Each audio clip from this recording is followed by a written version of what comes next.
Mashabiki zangu mashosti, kitu kingine nataka niambie wanandoa baadhi yao, kina mama, ili litieni akili mama leo na washauri, sababu ndoa sio kitu cha kuchezea. Ndoa ni serious issue, ndoa ni sacrifice. Usitoki kwenye ndoa eti kisa mwanaume mwingine. Umepata mwanaume nje, umeanza kuchiti naye, unakuwa kwenda naye mnazungumza, nakwambia toka kwa mume wako, mimi nitakuoa. Mwanaume kama huyo ni mnafiki na ni mchawi. Sababu gani? Hakuna mapenzi ya kumpenda mke wa watu, wakati wanawake duniani wamejaa. Wapo tu wameshushwa kwa vitabu, unachagua unayemtaka. Kwa nini unakwenda kufata mke wa mtu? Na wewe mwanamke unakubali unatolewa kwenye ndoa yako, unakwenda kwa wengine mwanaume. Usisahau hichi kitu. Malipo ni hapa akhera hesabu.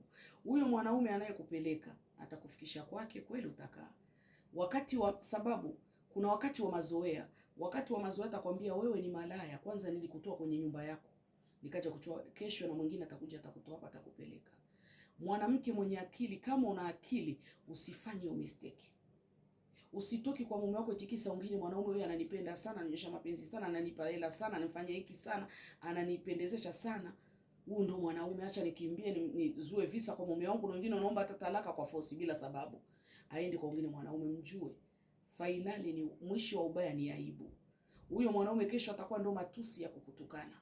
Sasa kwa hiyo mwanamke anayejielewa, usifanye hiyo mistake. Hiyo ni mistake tena mikubwa sana. Usitoki kwenye ndoa yako etikisa mwanaume mwingine, hana mapenzi na huyo, ni mnafiki. Kwa hiyo wanafiki wasiwatoe kwenye ndoa zenu. Tulia na mume ule ambaye aliyekuwa akakuheshimisha, akakuweka ndani, ndiye anakupenda na anakusamini, kakutoa aibu ya duniani na akhera. Maana ndoa ni nusu ya dini. Kwa hiyo ndugu zangu kina mama, usitoki kwa mume wako etikisa mwanaume mwingine. Hicho ni kicheko cha baadaye.